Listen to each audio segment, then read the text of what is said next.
जैसा कि आप पहले देख रहे हैं कि चैप्टर नंबर 1 और 2 हो गया। चैप्टर 1 में बहुत सारे सेक्शन थे, उन्हें सभी सेक्शन को करा दिया है।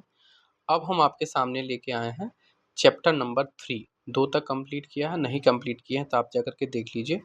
इसकी कंप्लीट पीडीएफ फ्री हमारे टेलीग्राम चैनल पे मिल जाएगी क्लास होने के बाद से। तो हमारे टेलीग्राम चैनल और जो आपका ग्रुप है दोनों को ज्वाइन कर लें। डेली क्वेश्चन भी मिलते हैं आपको। डेली हमारी रात 9 बजे डेली मैथ्स की सेट आ रही है, उसको ज़रूर करिए। किसी भी प्रकार के आपको एनसीईआरटी या एससीईआरटी नोट चाहिए या आपका एमसीक्यू चाहिए, कंप्लीट एमसीक्यू हमारा 6 से लेकर के 12 तक है, एससीईआरटी 6 से लेकर के 10 तक है, तो आप इस नंबर पर आप व्हाट्सअप कर लें और व्हाट्सअप करके जानकारी प्राप्त कर लें। ठीक है, चलिए आगे चलते हैं। चैप्टर नंबर 3 है जिसका नाम है निर्माण उद्योग। क्या नाम है इसका? निर्माण उद्योग। कह रहा है कि प्रथम सूती जो मिल है आपके, प्रथम सूती कपड़े की जो मिल है वो मुंबई में 1954 में खोली गई थी। 1954 की बात है, मुंबई में खोली गई। जूट का जो पहला कारखाना है वो 1855 में कोलकाता के निकट एक रिसरा नामक जगह है, वहां पर लगाया गया था। उद्योगों का वर्गीकरण हम निम्न आधार पर कर सकते हैं। कौन कौन से आधार हैं भाई? देखिए, पहला आधार है श्रम के आधार पर, दूसरा कच्चे माल के आधार पर, तीसरा स्वामित्व के आधार पर और चौथा है कच्चे माल के स्रोत के आधार पर। यदि हम श्रम के आधार की बात करें तो इसमें आपके बड़े पैमाने के उद्योग आते हैं, आपके मध्यम पैमाने के उद्योग आते हैं और छोटे पैमाने के उद्योग आते हैं। कच्चे माल की बात करें तो कच्चे माल में आपको देखने को मिलते हैं भारी उद्योग देखने को मिलते हैं और हल्के उद्योग, दोनों के दोनों।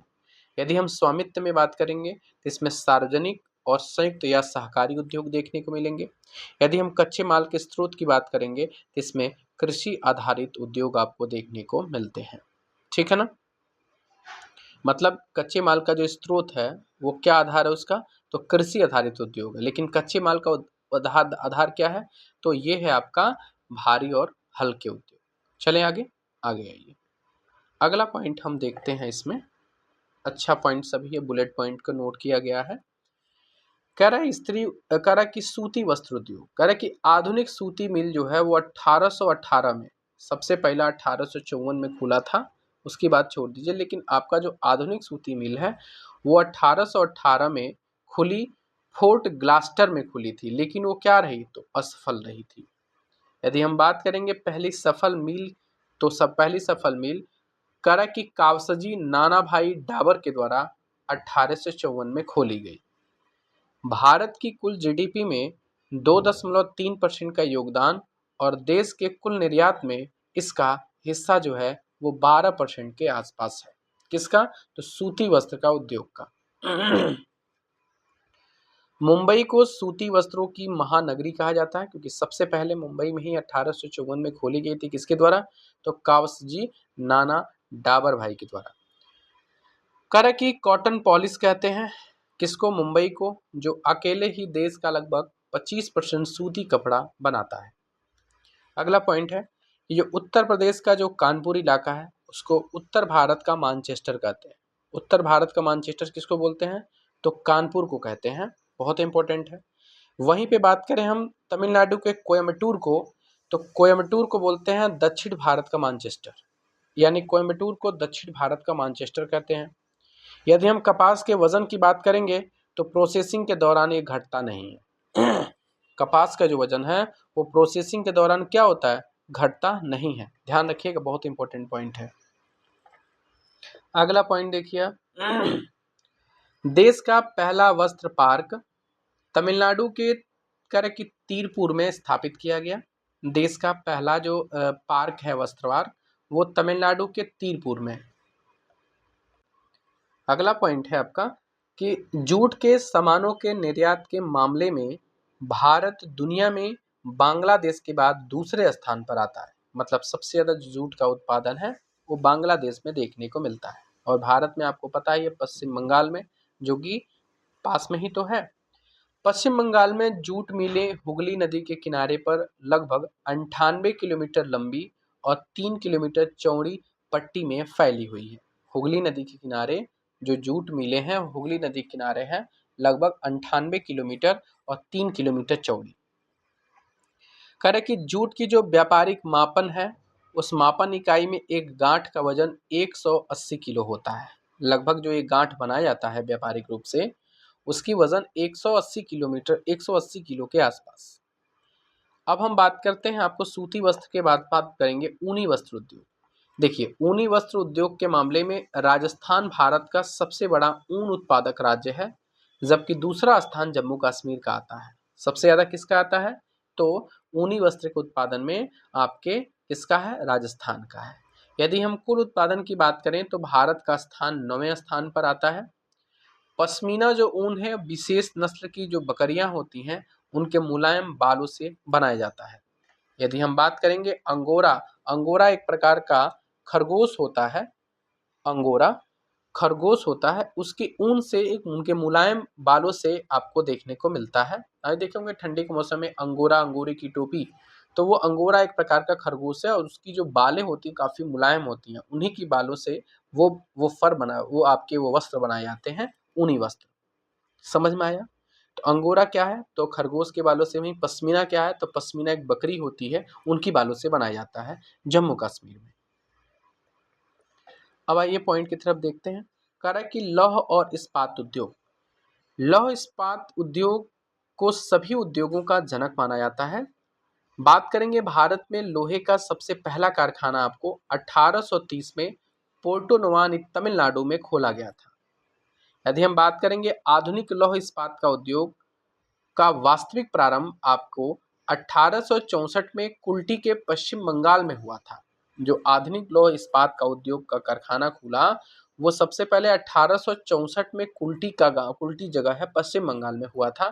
लेकिन लोहे का पहला कारखाना पोर्टो नुआ यानी तमिलनाडु में हुआ था। ये दोनों के दोनों स्टार मार्क है, लगा लीजिए।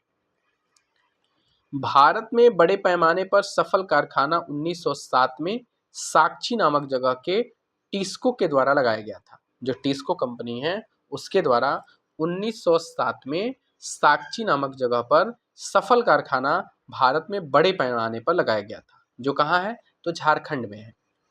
यदि हम बात करेंगे इसको का, तो इसको की स्थापना पश्चिम बंगाल में हुई थी। ठीक है ना? अगले पॉइंट की तरफ आइए। ये आपके कुछ कंपनियां हैं, कंपनियां खोली गई थी, जाहिर सी बात है हमारे पास उतनी आर्थिक स्थिति अच्छी नहीं थी, तो विदेशों से सहयोग मिला था। अब किसको बनाने के लिए किसको कहाँ से सहयोग मिला है, ध्यान दें।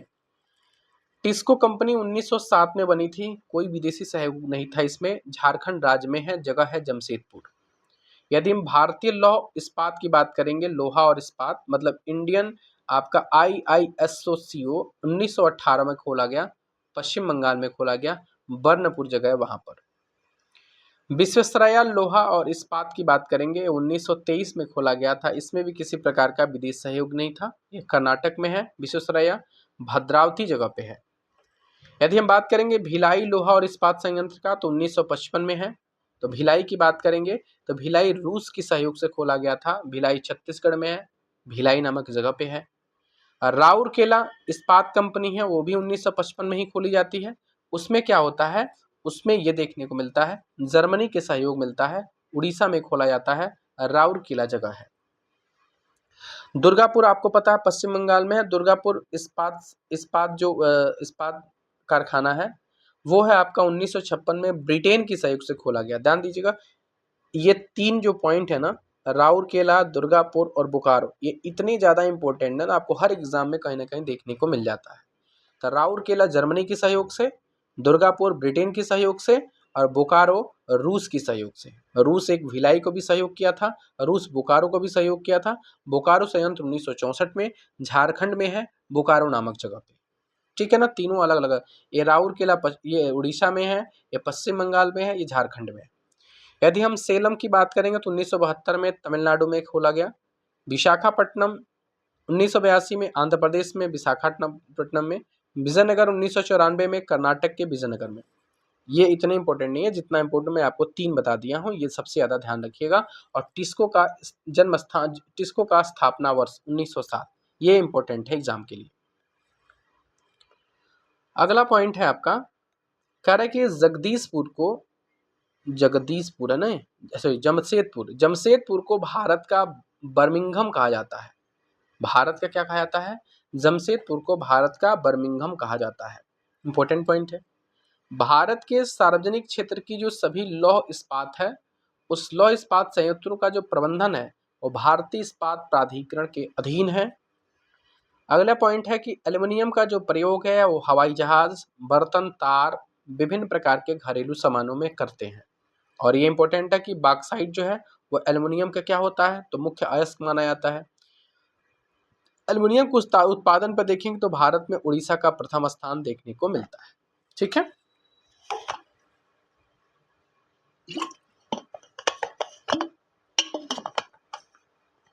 चलिए अगले पॉइंट की तरफ आते हैं हम। कह रहा है कि भारत में पहला तांबा का जो प्रगलन संयंत्र है वो भारतीय तांबा निगम के द्वारा घाटशिला यानी झारखंड में स्थापित किया गया। क्लियर है। कह रहा है कि वर्तमान में हिंदुस्तान तांबा लिमिटेड HCL ही भारत में तांबा खनन और प्राथमिक उत्पादन करने वाली प्रमुख कंपनी है। कौन? हिंदुस्तान तांबा लिमिटेड। भारत में तांबे के दो मुख्य प्रगलन केंद्र हैं। कौन कौन से? पहला है मऊ भंडा जो कि घाटशिला झारखंड में है। दूसरा है खेतड़ी जो कि झुंझुन के राजस्थान में है। खेतड़ी कहाँ है? तो राजस्थान में। और घाटशिला झारखंड में आपका मऊ भंडार, ये दोनों के दोनों आपके तांबे के प्रगलन के केंद्र हैं। ठीक है, पॉइंट की तरफ आते हैं। कह रहा है कि भारत की सबसे पुरानी और प्रसिद्ध तांबे की जो खान है वो राजस्थान की खेतड़ी की खान है। सबसे इंपॉर्टेंट है ये। मध्य प्रदेश तांबा अयस्क उत्पादन का सबसे बड़ा है और यहाँ की जो मलज खंड की खद्यानें हैं वो देश की सबसे बड़ी ओपन कास्ट तांबा की खद्यान के रूप में मानी जाती हैं। कहाँ से? तो मलज खंड कहाँ है खद्यान? तो मलज खंड खद्यान मध्य प्रदेश में है। ये तांबे के लिए प्रसिद्ध है जहाँ पर बड़ी ओपन कास्ट तांबा का स्थान माना जाता है। तांबा के कुल भंडार के मामले की बात करेंगे तो इसमें राजस्थान पूरे देश में पहले स्थान पर आता है। ठीक है, देखिए तांबा अयस्क उत्पादन के मामले में सबसे बड़ा है, लेकिन तांबे का कुल भंडार देखा जाए तो राजस्थान पहले नंबर पर आता है। वैश्विक स्तर की बात करेंगे तो विश्व में सबसे पहला स्थान तांबे के उत्पादन में या तांबे के भंडार में तो आपका चिली है। यदि हम तांबे के उपयोग की बात करेंगे तो इसका तांबे का उपयोग करके पीतल, कांसा, जर्मन सिल्वर, रोल गोल्ड, अष्ट धातु को बनाने में हम तांबे का प्रयोग करते हैं। उम्मीद करते हैं आपको पसंद आ रहा होगा। जिन भाई बहन को पसंद आ रहा है प्लीज़ एक प्यारा सा कमेंट जरूर कर दें, दोस्तों के बीच में शेयर जरूर कर दें। प्लीज़ चैनल को ज्वाइन कर लें, टेलीग्राम चैनल को सब्सक्राइब का बटन जरूर प्रेस कर लें। फिर से मैं बोल रहा हूँ, किसी भी प्रकार के नोट्स चाहिए तो आपको इस दिए गए नंबर पे व्हाट्सअप कर सकते हैं। नोट्स इस नंबर पे आपको पेड मिलेगा। फ्री नोट्स के लिए आपको टेलीग्राम चैनल ज्वाइन कर लें, वहाँ पर आपको प्राप्त हो जाएगा। चलिए अगले पॉइंट की तरफ बढ़ते हैं। रसायन क्षेत्र का भारत की कुल GDP में लगभग 7% का योगदान है। ठीक है ना।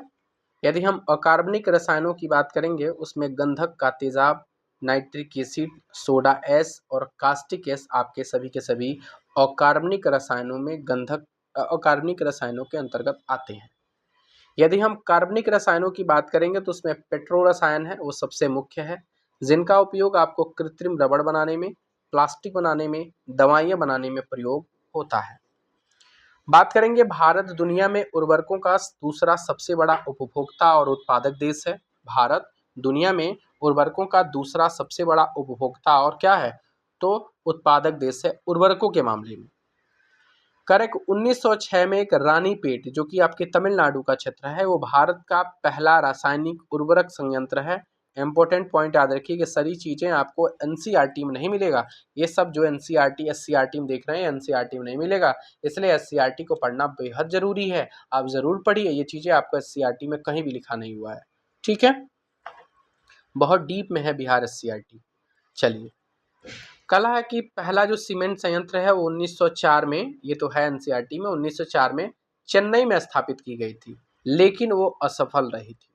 ठीक है, 1914 में पोरबंदर यानी गुजरात में पहला सफल इंडियन सीमेंट कंपनी लिमिटेड के द्वारा स्थापित की गई। पहली बार सफल जो आपका सीमेंट संयंत्र है वो इंडियन सीमेंट कंपनी लिमिटेड के द्वारा 1904 में गुजरात के पोरबंदर जिले में स्थापित की गई थी। लेकिन इसके पहले सबसे पहला असफल रूप से संयंत्र स्थापित हुआ था वो चेन्नई में 1904 में। ठीक है, राजस्थान भारत का सबसे बड़ा सीमेंट सीमेंट ग्रेड चूना पत्थर और सीमेंट उत्पादक राज्य है। कौन? राजस्थान। उसके बाद से मध्य प्रदेश का नंबर आता है। बहुत लोग केवल मध्य प्रदेश जानते हैं, लेकिन हम सबसे बड़ी बात करेंगे तो राजस्थान है। सीमेंट उत्पादन के लिए कच्चे माल के रूप में आपको चूना पत्थर देखने को मिलेगा, सिलिका देखने को मिलेगा, एल्यूमिना देखने को मिलेगा और जिप्सम देखने को मिलेगा। सीमेंट के लिए, सीमेंट का उत्पादन के लिए आपको कच्चे माल की जरूरत पड़ेगी ना। इस कच्चे माल में आपको चूना पत्थर, सिलिका, एल्यूमिना और जिप्सम है। अगला पॉइंट है कि वायुयान उद्योग का पहला कारखाना है Hindustan aircraft craft limited, Bengaluru में 1940 में लगाया गया था। वायुयान उद्योग का जो पहला कारखाना है वह हिंदुस्तान एयरक्राफ्ट लिमिटेड, बेंगलुरु में 1940 में लगाया गया। ध्यान दीजिएगा, वायुयान उद्योग कारखाना कहाँ है? तो बेंगलुरु में है, 1940 में। कच्चे माल पर आधारित न होने के कारण जो इलेक्ट्रॉनिक उद्योग है उनको स्वच्छंद उद्योग कहते हैं। एक मनुष्य प्रतिदिन 23,000 बार सांस लेता है और सांस के द्वारा मनुष्य प्रतिदिन 45 गैलन व 16 किलोग्राम ऑक्सीजन युक्त वायु का सेवन करता है। 23,000 बार सांस लेता है, 16 किलोग्राम लगभग ऑक्सीजन वायु से हम लोग यूज करते हैं एक लोग। कार्बन मोनोऑक्साइड की बात करें जिसका फार्मूला CO होता है, उसको हम दम घोटू गैस का नाम देते हैं। इंपॉर्टेंट पॉइंट है ये। दम घोटू गैस कार्बन मोनोऑक्साइड होता है। कार्बन मोनोऑक्साइड के में रक्त में हीमोग्लोबिन की ऑक्सीजन की वहन की क्षमता को घटा देता है। इसीलिए क्या होता है, जब ऑक्सीजन नहीं जाएगा तो आप सांस अच्छे से नहीं ले पाएंगे, तो आपका दम घुटना शुरू होगा। इसलिए कार्बन मोनोऑक्साइड को हम दम घोटू गैस का नाम देते हैं। कह रहा है कि सल्फर डाइऑक्साइड से दमा और फेफड़ों के रोग होते हैं। SO2 से दमा और फेफड़ों के रोग होंगे।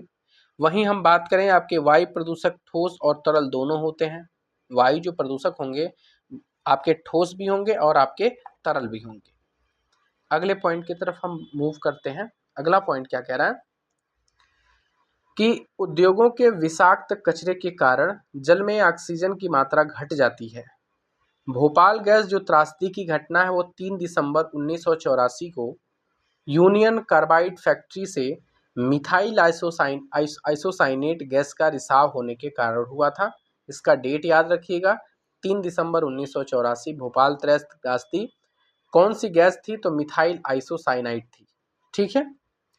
कह रहा कि बरौनी तेल शोधक कारखानों से निकलने वाले जो कचरे से गंगा नदी में प्रदूषण हो रहा है। जो बरौनी है उसमें तेल शोध जो कारखाना है, बरौनी तेल शोध कारखाना, वहां से जो कचरा निकल रहा है वो नदी में जा रहा है। वो नदी कौन सी है? तो गंगा नदी, जिससे गंगा नदी प्रवाहित हो रही है। पूछ देगा गंगा नदी किस कारखाने से निकलने वाले कचरे से प्रदूषित हो रही है? तो वह है बरौनी तेल शोधक कारखाना। अत्यधिक ध्वनि प्रदूषण से बहरापन होता है, हृदय गति बढ़ जाती है, आपको चिड़चिड़ापन होता है, अनिद्रा की समस्या होती है। इसलिए ध्वनि प्रदूषण कम करना चाहिए। जो बड़े बड़े डीजे बांध करके लोग डांस करते हैं वो थोड़ा सा कम करना चाहिए। इसलिए सरकार का गाइडलाइन होता है कि रात्रि 10 बजे के बाद से ये सब बजाना बंद है। 10 या 12 जो भी है उसका एक गाइडलाइन है, लेकिन फिर भी लोग मानते कहाँ हैं, बजाते ही हैं, है कि नहीं। लेकिन इस पे सबको ध्यान देना चाहिए, प्रदूषण किसी भी प्रकार का हो आपको नुकसान करेगा। अब आते हैं हम आपको अगले चैप्टर की तरफ लेकर के, चैप्टर नंबर 4। चैप्टर नंबर 4 का नाम है परिवहन, संचार और व्यापार। देखिए, कह रहा है कि ग्रैंड ट्रंक रोड देश की सबसे पुरानी सड़क है जो शेर शाह सूरी के द्वारा निर्मित की गई थी।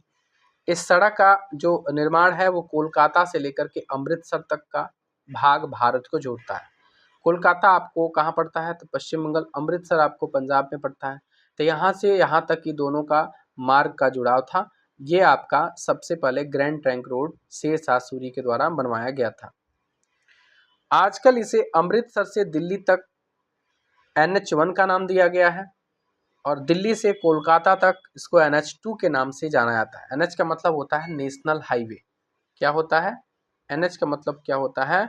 National highway. ठीक है, तो नेशनल हाईवे नाम है NH का। अमृतसर से दिल्ली आएंगे तो उसका नेशनल हाईवे 1 और दिल्ली से कोलकाता आएंगे तो नेशनल हाईवे 2। भारत का सड़क नेटवर्क के मामले में देखा जाए तो विश्व में दूसरा सबसे बड़ा सड़क नेटवर्क है। और पहला स्थान किसका है? तो पहला स्थान किसका आता है? अमेरिका का आता है। चलिए अब बात करेंगे कुल सड़कों की लंबाई और पक्की सड़कों के मामले में, तो पूरे देश में महाराष्ट्र पहले स्थान पर है, पहला स्थान पर महाराष्ट्र है। सर्वाधिक नेशनल हाईवे की बात करेंगे तो लंबाई में महाराष्ट्र में, फिर आपका यूपी में। सर्वाधिक नेशनल हाईवे की लंबाई की बात करेंगे तो महाराष्ट्र में है, फिर आपका यूपी में है। लेकिन नेशनल हाईवे की बात करेंगे तो सबसे ज़्यादा नेशनल हाईवे आपको यूपी में देखने को मिलेगा, पहले स्थान पर। ठीक है ना। राज्यों में सर्वाधिक घनत्व की बात करेंगे तो केरल में है, और सबसे कम घनत्व की बात करेंगे तो आपका जम्मू कश्मीर में है। यदि हम यूनियन टेरिटरीज की बात करें तो सबसे ज़्यादा यूनियन टेरिटरी मतलब केंद्र शासित प्रदेशों में सर्वाधिक घनत्व आपको दिल्ली में देखने को मिलता है। लेकिन राज्यों की बात करें तो केरल है, और सबसे कम राज्यों की बात करें जम्मू कश्मीर है। यदि यूनियन टेरिटरी मतलब केंद्र शासित प्रदेश की बात करेंगे तो आपका दिल्ली है। उत्तर भारत के राज्यों में सर्वाधिक घनत्व वाला जो राज्य है वो आपका पंजाब है। उत्तर भारत के राज्यों में सर्वाधिक घनत्व वाला जो राज्य है वो आपका क्या है, तो पंजाब है। हम बात करेंगे नागपुर सड़क योजना के बारे में, 1943 में आई थी। इसके तहत पहली बार देश में सड़कों को 4 प्रमुख प्रकारों मतलब राष्ट्रीय राजमार्ग, राज्य राजमार्ग, जिला सड़कें और ग्राम सड़कों में बांटा गया। नागपुर सड़क योजना के अंतर्गत ही डिवाइड किया गया, पहले नेशनल हाईवे, फिर आपका स्टेट नेशनल हाईवे, मतलब जो राज्य मार्ग है, ये जिला सड़कें हैं, ग्रामीण सड़कें हैं, इनको बांटा गया। नागपुर सड़क योजना के तहत सड़कों के विकास के लिए स्टार ग्रिड पैटर्न का सुझाव दिया गया था। किसका पैटर्न का सुझाव दिया गया था? स्टार ग्रिड पैटर्न का। पूछ देगा। वर्तमान में भारत का सबसे लंबा राजमार्ग आपका NH7 है, जो कि ओल्ड कहा जाता है, मतलब पुराने को NH7 बोलते हैं, लेकिन उसका नया नाम NH44 है। सबसे लंबा राष्ट्रीय राजमार्ग कौन सा है आपका? तो सबसे राष्ट्रीय राजमार्ग आपका NH44 है, जो श्रीनगर को कन्याकुमारी से जोड़ता है, जो श्रीनगर को कन्याकुमारी से जोड़ता है। अगला पॉइंट है, अच्छा इसकी लेंथ की बात करें हम NH44 के लेंथ की, NH44 का लेंथ कितना है बताएंगे आप लोग? 1 मिनट।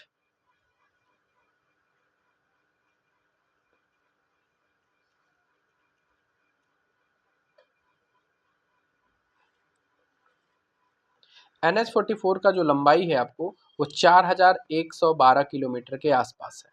कितना है? 4112 किलोमीटर के आसपास है। सबसे लंबा राष्ट्रीय राजमार्ग है ये। ठीक है ना। चलें आगे। कह रहा है कि स्वर्णिम जो चतुर्भुज है राजमार्ग की कुल लंबाई 5846। यही क्वेश्चन आपको AEDO के एग्जाम में पूछा गया था कि स्वर्णिम चतुर्भुज की लंबाई कितनी है, तो 5840 है। जो देश के 4 प्रमुख नगरों यानी दिल्ली, मुंबई, चेन्नई, कोलकाता, याद रखिएगा 4 प्रमुख नगर कौन कौन से हैं स्वर्णिम चतुर्भुज योजना के अंतर्गत? दिल्ली, मुंबई, चेन्नई, कोलकाता। 5 बार बोलिए। दिल्ली, मुंबई, चेन्नई, कोलकाता। दिल्ली, मुंबई, चेन्नई, कोलकाता। दिल्ली, मुंबई, चेन्नई, कोलकाता को 4 या 6 लेन सड़कों से जोड़ता है। ठीक है। यदि हम बात करेंगे पूर्वी और पश्चिमी गलियारा का, तो पूर्वी और पश्चिमी गलियारा पोरबंदर गुजरात, यानी ये पश्चिमी पोरबंदर गुजरात और सिलचर असम को जोड़ता है, जिसकी लंबाई 3300 किलोमीटर है। ये बताइए पोरबंदर कहाँ पड़ता है? तो पश्चिम में पड़ता है। और पूरब में क्या है? मैं उल्टा लिख दिया हूँ, यहाँ पे हमको पश्चिम लिखना चाहिए और यहाँ पे पूरब लिखना चाहिए। पोरबंदर गुजरात पश्चिम में है, और सबसे पूर्वी इलाका इसका सिलचर जो कि असम में है, इनको जोड़ता है, जिसकी लंबाई 3300 किलोमीटर है। दूसरा पॉइंट आपको उत्तर और दक्षिण गलियारा की बात करेंगे, तो उत्तर और दक्षिण गलियारा आपको उत्तरी गलियारा उत्तर यानी श्रीनगर से लेकर के और कन्याकुमारी दक्षिण तक आता है, जिसकी लंबाई आपकी 4000 किलोमीटर है। पूरब दक्षिण गलियारा, पूरब पश्चिम गलियारा 3300 किलोमीटर, उत्तर दक्षिण गलियारा 4000 किलोमीटर। पूरब पश्चिम और उत्तर दक्षिण दोनों गलियारा एक दूसरे को कहाँ पर काटते हैं? एक दूसरे को झांसी शहर यानी यूपी में काटते हैं। बहुत इंपॉर्टेंट पॉइंट ये भी है। यूपी में यानी झांसी एक शहर, झांसी जगह है, वहाँ जहाँ के महारानी लक्ष्मीबाई थी, वहाँ से वहाँ इन दोनों का मिलन बिंदु है, मतलब कि दोनों एक दूसरे को काटते हैं। देश की वही बात बोले हम, देश की सबसे बड़ी लंबाई NH44 है, जिसकी लंबाई 4112 किलोमीटर है। पॉइंट है आपका कि मुंबई पुणे एक्सप्रेस वे भारत का पहला अंतर्राष्ट्रीय स्तर का संचालित एक्सप्रेस वे है। मुंबई पुणे एक्सप्रेस वे देश के कुल सड़क नेटवर्क में जिला सड़कों की हिस्सेदारी लगभग आपको 10% देखने को मिलती है। यदि हम बात करेंगे सीमा सड़क संगठन, जिसको BRO बोलते हैं, इसकी स्थापना देश में मई 1960 में की गई थी, जो रक्षा आवश्यकताओं को ध्यान में रख करके की गई थी। यानी जो सीमा सड़क संगठन है, जो आपकी हिल स्टेशन एरिया है, जो आपके पहाड़ी इलाकों की जो नेशनल हाईवे हैं वहाँ पर जो भी जिस प्रकार के मदद होते हैं उनकी साफ सफाई, उनकी देखरेख, उनकी रक्षा बीआरओ यानी सीमा सड़क संगठन के द्वारा की जाती है, जिसकी स्थापना 1960 में की गई थी। ठीक है, अगले पॉइंट की तरफ हम आते हैं आपको लेकर के। कह रहा है कि भारत में रेल परिवहन की शुरुआत 10 अप्रैल 1853 को होती है, जिसके तहत पहली सड़क मुंबई से ठाणे के बीच में चलाई गई थी, जिसकी लंबाई 34 किलोमीटर थी। 34 या 35, कहीं 35 है कहीं 34 है। भारतीय रेलवे को वर्तमान में 19 मंडलों में बांटा गया है। जो 19वां हमारा जोन है वो कोंकण रेलवे को आधिकारिक तौर पर शामिल कर लिया गया है। मैं आपको बता दूं सभी की सभी चीज़ें आपको अपडेट वर्जन में दी गई हैं। हमारे नोट्स अपडेट वर्जन में ही होते हैं, अपडेट वर्जन के थ्रू आपको इसमें दिया गया है। अगले पॉइंट की तरफ हम आपको लेके चलते हैं। अगला पॉइंट हमारे सामने है, ध्यान दें। अगला पॉइंट कह रहा है कि भारतीय रेल नेटवर्क के मामले में सबसे ज़्यादा रेल नेटवर्क के मामले में अमेरिका पहले स्थान पर, चीन दूसरा और रूस तीसरा, उसके बाद विश्व में चौथे स्थान पर भारत का नंबर आता है। यानी पहले पर अमेरिका, दूसरे पर चीन, तीसरे पर रूस और चौथे पर आपका भारत है रेल नेटवर्क के मामले में। देश में रेल मार्ग पर चलने वाला विश्व का पहला चलता फिरता जो अस्पताल है उसको बोलते हैं लाइफ लाइन एक्सप्रेस, जो 1691 में शुरू हुई थी। क्या हुई थी? 1691 में शुरू हुआ था लाइफ लाइन एक्सप्रेस, जो रेल मार्ग पर चलने वाला है। अब हम बात करते हैं जो बड़ी लाइन है। बड़ी लाइन के बीच की जो गैप होती है वो 1.676 मीटर होता है। मीटर लाइन के बीच में जो गैप होता है वो 1 मीटर का होता है। वहीं छोटी लाइन की जो गैप होती है 0.762 मीटर की होती है। इसको याद रखिएगा, एग्जाम में आता है। देश की जो प्रमुख तेल पाइपलाइन है उत्तर पूर्व में जो डिगबोई से बरौनी तक और हल्दिया तक, और पश्चिम भारत की मुख्य पाइपलाइन कांडला से लेकर के अजमेर होते हुए पानीपत तक और जामनगर से चाकूस तक जाती है। ये सभी के सभी पाइपलाइन है डिगबोई उत्तर पूर्व से लेकर के। ठीक है ना। यदि हम बात करें कि गुजरात के हजीरा से उत्तर प्रदेश के जगदीशपुर तक जाने वाली जो HUJ, मतलब इसको बोलते हैं हजीरा, विजयपुर, आपका जगदीशपुर, ये तीनों देश की अत्यंत महत्वपूर्ण गैस पाइपलाइन है। हजीरा से लेकर के उत्तर प्रदेश के बीच में आती है, इसका नाम है हजीरा विजयपुर जगदीशपुर लाइन, ये गैस पाइपलाइन है। ठीक है ना। अगला पॉइंट है कि पाइपलाइन बिछाने से पहले स्टील के पाइपों को जंग से बचाने के लिए उन पर एक बिटुमिन की परत चढ़ाई जाती है। भाई जाहिर सी बात है, पाइपलाइन अंदर बिछाया जाएगा तो पानी से जंग लगेगा, तो जंग से बचाने के लिए उस पर एक बिटुमिन की परत चढ़ाई जाती है। ठोस पदार्थ को तरल रूप, जिसको हम स्लरी का नाम देते हैं, स्लरी में बदलकर पाइपलाइन के द्वारा परिवहन के लिए कर्नाटक की कुद्रेमुख मंगलौर लौह अयस्क पाइपलाइन के प्रसिद्ध है। मतलब जो ठोस पदार्थ है उनको पहली बात हम तरल रूप में बदलते हैं, उस तरल रूप को हम स्लरी का नाम देते हैं। उसके बाद इसको पाइपलाइन के थ्रू हम भेजते हैं। इसके लिए आपको कर्नाटक की जो कुद्रेमुख मंगलौर का लौह अयस्क है पाइपलाइन, ये सबसे ज़्यादा फेमस है। पॉइंट है कि भारत में वायु परिवहन की शुरुआत 1911 में होती है। देश की पहली उड़ान इलाहाबाद से नैनी के बीच में संचालित की गई थी। देश में वायु परिवहन के विकास के लिए 1933 में इंडियन नेशनल एयरवेज की स्थापना 1933 में होती है, इंडियन नेशनल एयरवेज। ठीक है। कह कि विमान परिवहन जांच समिति के सुझावों के आधार पर ही वर्ष 1953 में वायु परिवहन का राष्ट्रीयकरण किया गया। राष्ट्रीयकरण वायु परिवहन का 1953 में। भारतीय विमान निगम का मुख्यालय नई दिल्ली में बनाया गया। भारतीय विमान निगम का मुख्यालय कहाँ है? तो नई दिल्ली में है। भारत में हेलीकॉप्टर सेवा प्रदान करने के लिए 1985 में पवन हंस हेलीकॉप्टर्स लिमिटेड की स्थापना की गई।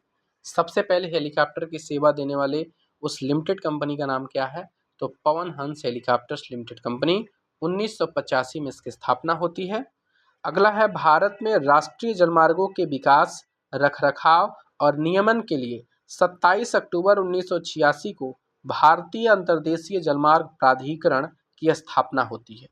भारतीय अंतर्देशीय जलमार्ग प्राधिकरण की स्थापना 1986, पवन हंस की स्थापना 1982, वायु परिवहन का राष्ट्रीयकरण आपका 1953। अब IWA जो अभी आपने पढ़ के आया कि अंतर्राष्ट्रीय जलमार्ग प्राधिकरण की स्थापना, इसका जो मुख्यालय है आपको नोएडा यानी यूपी में देखने को मिलता है। बहुत इंपॉर्टेंट पॉइंट है ये। IWA का जो आपका मुख्यालय है वो नोएडा में है। राष्ट्रीय जलमार्ग संख्या 1 जिसको हम NWA का नाम देते हैं, जिसकी लंबाई 1620 किलोमीटर है, इलाहाबाद से हल्दिया तक जाता है। नदी है भागीरथी, गंगा, हुगली नदी की प्रणाली पर है। दूसरा आपका NW2 मतलब नेशनल वाटर संख्या नंबर 2, इसकी लंबाई 891 किलोमीटर है, ब्रह्मपुत्रा नदी में है, सदिया से लेकर के धुबरी तक जाता है। उसके बाद राष्ट्रीय जलमार्ग संख्या 3 की बात करेंगे, 205 किलोमीटर की लंबाई है, केरल के पश्चिमी तट नहर में कोल्लम से कोट्टापुरम तक है। 3 ही याद रखिए, 3 ही ज़्यादा पूछा जाता है, सबसे ज़्यादा पहला पूछा जाता है। तो सबसे ज़्यादा पहला पूछने की लंबाई याद करिएगा 1620 किलोमीटर, इलाहाबाद से हल्दिया तक। ठीक है। भारत में सबसे पहली बार 1837 में डाक सेवा प्रारंभ हुई और 1854 में लॉर्ड डलहौजी के काल में आधुनिक भारतीय डाक विभाग की स्थापना भी होती है। यदि हम बात करेंगे पूरे देश को, तो पूरे देश को 8 सामान्य डाक क्षेत्रों में बांटा गया है। यदि हम पिन कोड की बात करें तो पिन कोड 6 अंकों की होती है, आप मिला लीजिएगा, जिसकी शुरुआत 15 अगस्त 1972 को होती है। यानी जो पिन कोड है, पिन कोड की शुरुआत 1972 आज़ादी के बाद होती है, 15 अगस्त के दिन। इस 6 अंकों में आप जान लीजिए, बहुत इंपॉर्टेंट पॉइंट है, दोनों को याद करवा दे रहे हैं हम। जो आपकी 6 पिन है उसमें देख लीजिएगा, पहला अंक आपका डाक जोन का होता है, दूसरा उप जोन को प्रदर्शित करता है, वहीं तीसरी छटाई जिला और अंतिम 3 जो गंतव्य का डाकघर है वहां को दर्शाते हैं। ठीक है ना। जैसे मान लीजिए किसी का पिन कोड है 274303, तो अंतिम का जो 3 पिन कोड है 303, ये आपके गंतव्य स्थान को दिखाएंगे। ठीक है। और आपका जो पहला स्थान है वो उस मतलब पहला अंक डाक जोन को दिखाएगा, किस डाक में कौन से जोन में डाक है ये, और दूसरा जो है उप डाक को दिखाएगा, और तीसरा यहाँ पर आकर इसकी छटाई होती है और छटाई होकर के जहाँ भेजना होता है वहां पर भेज दिया जाता है। भेजने का मतलब 303 में भेजना है, यही आपका गंतव्य स्थान है, यहीं पे इसको भेजना है। समझ गए। वितरणों में तेजी लाने के लिए डाक विभाग के द्वारा वर्तमान में 6 मुख्य डाक चैनल चलाए जा रहे हैं। कितने? 6। करा कि भारत में रेडियो का पहला प्रसारण 1923 में रेडियो क्लब ऑफ बॉम्बे के द्वारा एक निजी प्रयास के रूप में हुआ था। वर्ष 1930 में इंडियन स्टेट ब्रॉडकास्टिंग सर्विस के तहत रेडियो का जो सरकारी तौर पर राष्ट्रीयकरण किया गया, जिसे बाद में आकाशवाणी 1957 का नाम दिया जाता है। 1900 जो आकाशवाणी है वो 1957 में दिया गया।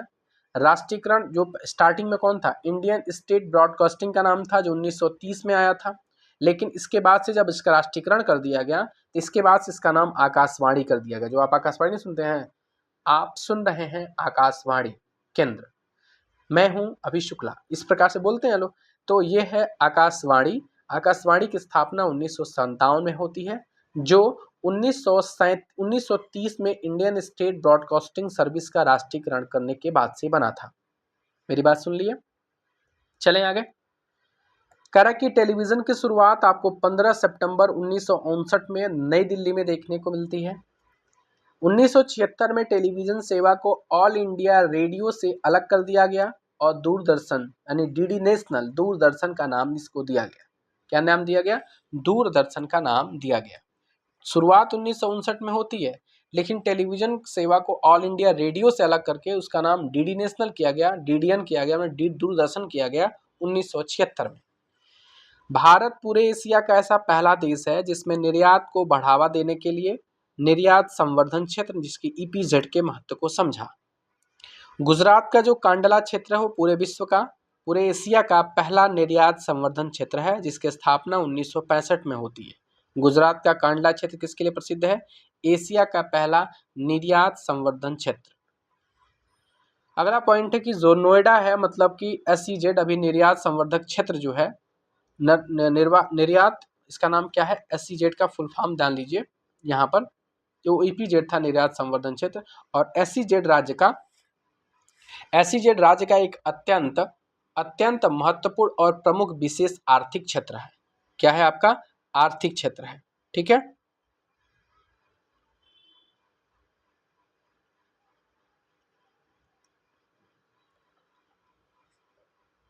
इसका नाम है स्पेशल इकोनॉमिक